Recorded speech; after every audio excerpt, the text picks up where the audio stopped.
거룩한 주일 오후입니다. 앞뒤 좌우 사람과 한번 인사합시다. 은혜 많이 받읍시다. 또 한번 고백할까요? 증인이 됩시다. 네, 여러분 좋습니다. 여러분, 오늘은 예수님의 증인으로서의 우리의 모습에 대해서 한번 나눠볼까 합니다. 오늘 본문 사도행전 1장 8절을 보면은 예수님께서 사랑하시는 제자들에게 말씀하시기를 예루살렘과 온 유대와 사마리아와 땅끝까지 이르러 내 증인이 되라고 말씀하십니다. 여러분, 증인은 어떤 사람일까요?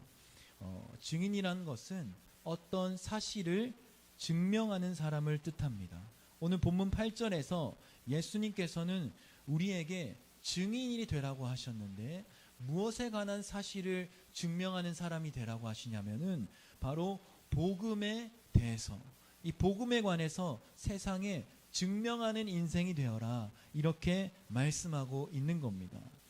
이 시간 과연 우리가 예수님의 복음을 증명하는 증인의 삶을 살기 위해서 필요한 것이 무엇일까 한번 나눠보기를 원하는데요. 첫 번째는 이렇게 한번 외쳐봅시다. 자, 따라해 보십시오. 첫 번째, 예수님의 십자가 사건이 나의 사건이 되어야 합니다. 십자가 사건이 누구의 사건이 되어야 된다고요? 나의 사건이 되어야 되는 거예요. 여러분, 교통사고 나보셨나요? 죄송하지만 교통사고 나본 경험이 있다 손 들어보십시오. 네, 괜찮으시죠? 네, 저도 교통사고가 한 몇 차례 났었습니다. 첫 사고가 기억이 나는데요.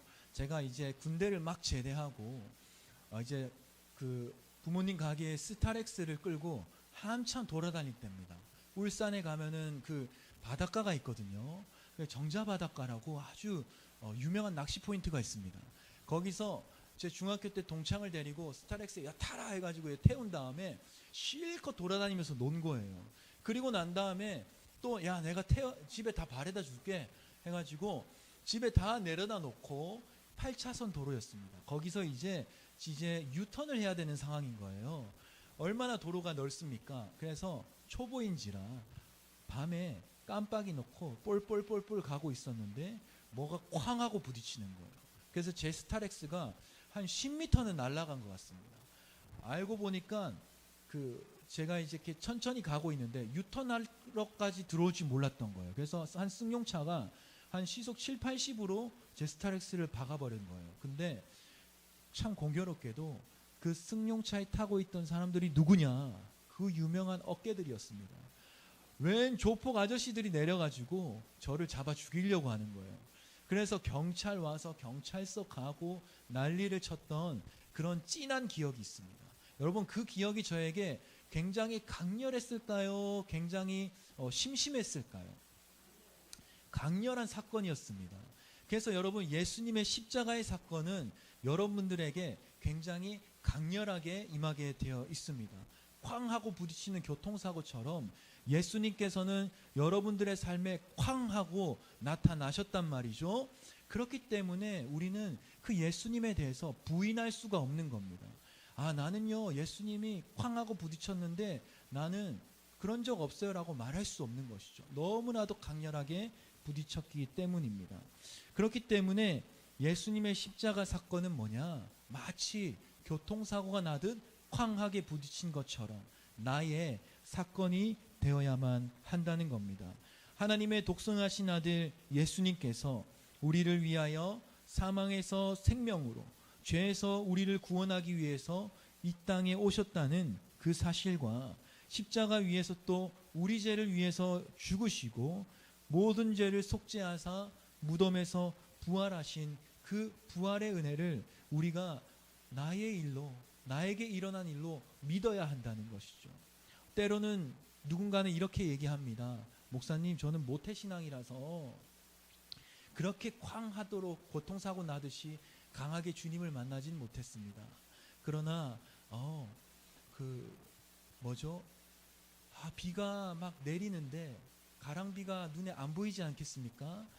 비는 분명히 내리는데 눈에 보이지 않는 듯한 가랑비처럼. 그러나 그 가랑비 사이를 지나가면 비에 젖는지도 모르지만 막상 집에 도착하면 비에 흠뻑 젖어 있는 것처럼, 교통사고처럼은 아니지만 가랑비처럼 나에게 흠뻑 적셔주시는 하나님의 은혜는 제가 경험한 줄 믿습니다. 그렇게 두 부류로 갈려지거든요. 교통사고처럼 강하게 경험하신 분이 있고, 가랑비에 옷 젖는지 모르듯이 흠뻑 젖어가는 예수님을 만나는 사람들도 있습니다. 결론을 놓고 보면은 뭐예요? 주님이 여러분들을 강하게 만나주신 거예요. 흠뻑 젖도록 만나주시고 강하게 충격 주듯이 만나주신 줄 믿습니다. 그 예수님의 만남이 누구의 일이 되어야 된다고요? 나의 일이 되어야 된다. 그 십자가의 사건이 누구의 사건이 되어야 된다고요? 나의 사건이 되어야 된다. 그래야만 우리가 복음의 증인으로서 이 세상 가운데 예수님의 십자가를 증명하는 삶을 비로소 살아갈 수가 있게 되는 것입니다.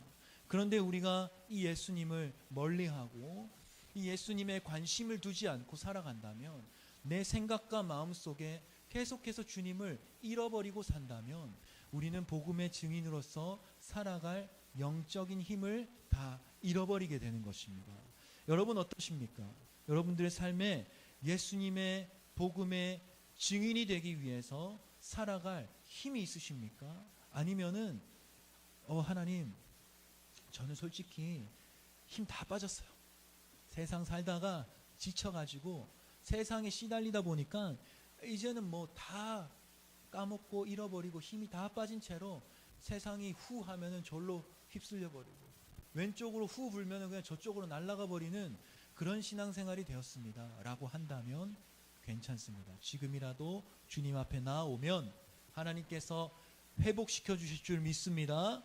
십자가의 사건이 바로 너의 것이야 라고 주님께서 다시 한 번 더 일깨워 주실 줄 믿습니다. 그러므로 우리는 십자가의 사건이 늘 나의 사건, 내가 항상 주님의 복음 앞에 늘 그 곁에 있어야만 한다는 사실입니다. 어떤 사람은 이 말을 듣고 오해하기도 합니다. 그러면 내가 주님을 잃어버리면 내가 구원받은 사실도 사라지는 것인가? 이렇게 생각하시는 성도들이 초신자들 중에서는 더더욱이나 가끔 가다 보면 있습니다. 여러분, 우리는 주님을 잊어버린 채 살아갈 때가 있지만 하나님은 우리를 잊지 않으시고 항상 기억하고 계시는 줄 믿습니다. 따라해 봅시다. 나는 주님을 잃어버릴 때가 있지만 하나님은 우리를 결코 잃어버리지 않으십니다. 예수님 어떤 분이십니까? 잃어버린 한 어린 양을 위해서 저기 골짜기 깊은 곳까지 찾아가서 반드시 찾아내서 그 잃어버린 양을 품고 잔치를 여시는 분이 하나님이시잖아요. 둘째 아들이 세상 따라서 영적인 힘을 완전 다 잃어버리고 세상에서 세상 이끄는 대로 살다가 하나님 앞에 딱 아버지 집에 가자 하고 멀리서 가까워져 보니 아버지가 어떻게 하고 계세요? 두 팔 벌리고 항상 기다리고 계시잖아요. 우리는 하나님으로부터 멀어질 때가 있지만 하나님은 결코 우리와 멀어지지 않으시고 우리를 항상 기다리시며 우리 곁에 계신 줄 믿습니다. 이 사실을 잊지 않고 기억하며 늘 주님 앞에 붙어 있는 사람. 포도나무 가지가 그 줄기에 붙어 있으면 무엇을 맺습니까? 열매를 맺듯이 주님 앞에 딱 붙어 있고 하나님을 잊지 않고 기억만 하더라도 우리의 삶은 복음으로 열매 맺는 삶이 될 줄 믿습니다. 이토록 예수님을 기억한다는 것, 주님과 가까이 산다는 것, 그것이 뭐 특별한 일이 아니더라도 내 마음과 내 일상 속에 항상 주님이 계신다라는 이 믿음을 가지고 살아간다면 우리의 삶은 전과 후가 다릅니다. 주님을 생각하고 사는 삶과 생각하지 않고 사는 삶은 인생이 달라져 버리는 것입니다. 여러분 그 사실을 믿으십니까? 성령께서 반드시 일하시기 때문입니다. 여러분 성령께서는 성령님의 그 원어적인 의미를 보면은 어떤 의미가 있냐면 성령 하나님은 여러 가지 의미가 있지만 상담하시는 분이라는 의미가 있어요.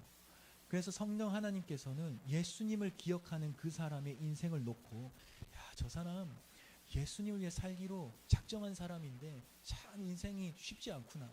약한 마귀가 우는 사자처럼 저 인생 장켜밀려고 지금 난리가 났구나. 아, 내가 저 인생 상담해 줘야겠다.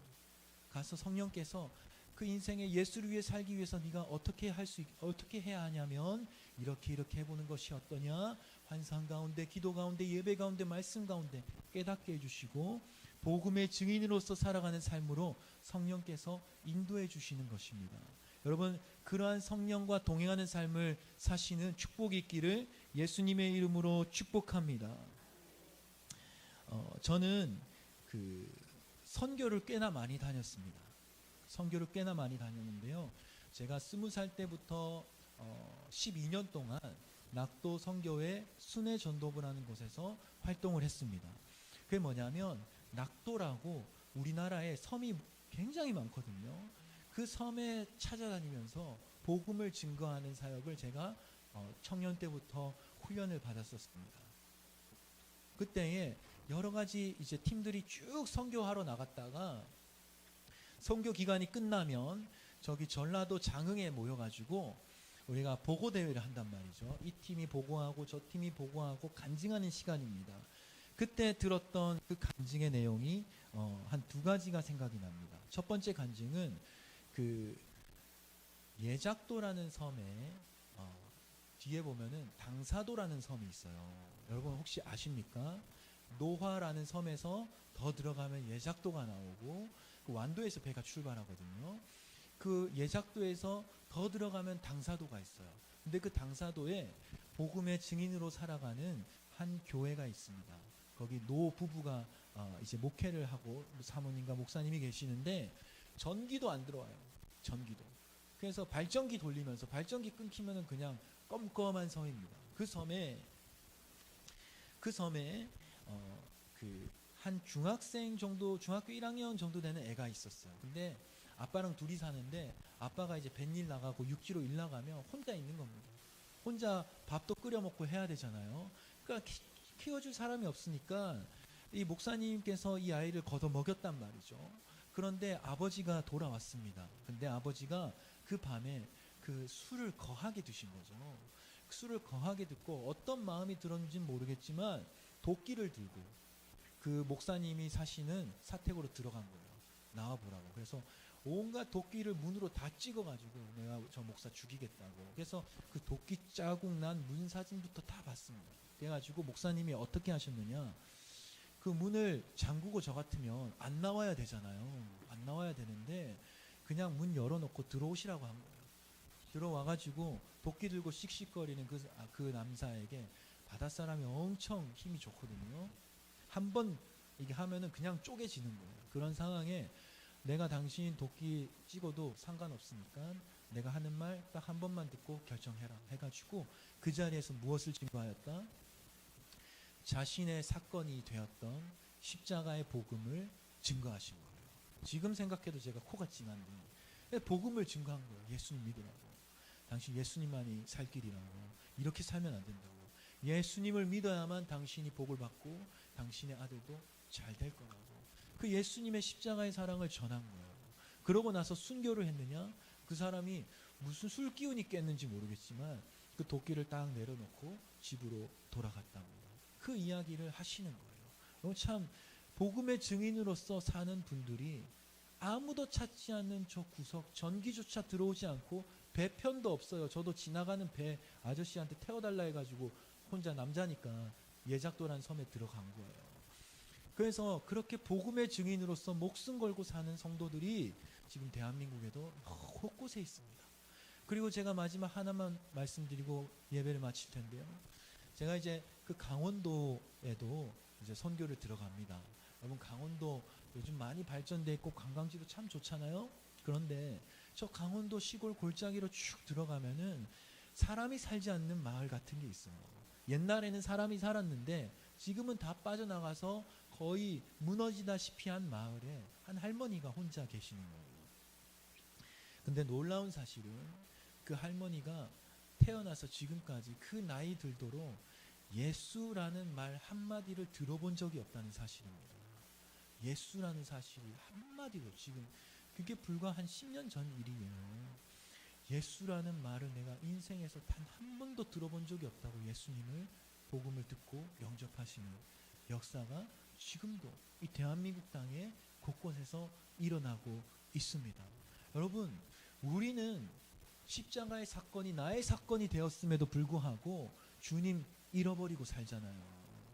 예수님이 나를 그렇게 만나주셔서 어떤 사람은 듣지도 못한 그 예수, 그 축복이 뭔지도 모른 채 사망 가운데 결국에 죽을 인생 돼서 살아가는데, 우리는 그 예수님께서 먼저 다가오셔서 우리를 흠뻑 적게 만나주시고, 그리고 때로는 강렬하게 만나주셨음에도 불구하고, 주님께서 내가 너를 만나주었다 했음에도 불구하고 우리는 그 사실을 까먹고 잃어버린 채 그닥 소중하게 여기지도 않고 늘 듣는 얘기처럼 가볍게 여기면서 살아가지만, 그 누군가는 이 복음을 증거하기 위해서 도끼 앞에서도 목숨을 내밀고요, 그리고 어떤 사람은 평생의 예수란 단어 한마디도 듣지 못한 채 죽어가는 영혼들도 있습니다. 사랑하는 우리 목장교회 성도 여러분, 오늘 본문 말씀을 보면 예수님께서 그러므로 여러분들에게 부탁하시며 명령하신 마지막 말씀입니다. 우리 한 번 더 읽겠습니다. 우리 사도행전 1장 8절 말씀을 읽겠습니다. 시작. 오직 성령이 너희에게 임하시며 너희가 권능을 받고 예루살렘과 온 유대와 사마리아와 땅끝까지 이르러 내 증인이 되리라 하시니라. 아멘. 여러분 이미 성령 받으셨잖아요. 믿으십니까? 이미 성령이 여러분들에게 임하여 계십니다. 믿으십니까? 그렇다면 여러분들은 땅끝까지 이르러 복음을 전할 수 있는 권능이 있을까요? 없을까요? 있습니다. 영적인 힘이 있단 말입니다. 우리가 그 사실을 잃어버려서 그렇지, 우리 안에는 여전히 성령께서 거주하고 계시면서 이 복음을 위한 에너지를 늘 공급해 주시려고 기다리시는 줄 믿습니다. 그러므로 우리 목장교회가 올 한 해 이 복음을 증거하면서 성도들께서 증인으로 살아가시면서 사망 속에서 죽어가는 영혼들에게 예수라는 이름 한마디를 전달해 줄 수 있는 십자가의 전달자 다 되시기를 예수님의 이름으로 축복합니다. 우리 시간 좀 생소하지만 이 찬양을 부를 겁니다. 이 찬양은 정말 어떤 찬양이냐면 복음을 증거하기로 결단한 사람들이 부르는 찬양이에요. 하나님, 내 인생 편안하게 그렇게 살게 좀 인도해 주세요. 어떤 문제 속에서 하나님 이 문제를 해결할 수 있도록 그런 해결책으로 나를 인도해 주세요. 이런 찬양이 아닙니다. 하나님, 내가 사나 죽으나 주님의 복음을 증거하는 삶으로 나를 인도해 주십시오. 이 세상에 선한 것은 하나도 없는데 오직 예수님의 복음만이 선한 줄 믿습니다. 그 주님의 선하심이 나를 붙잡고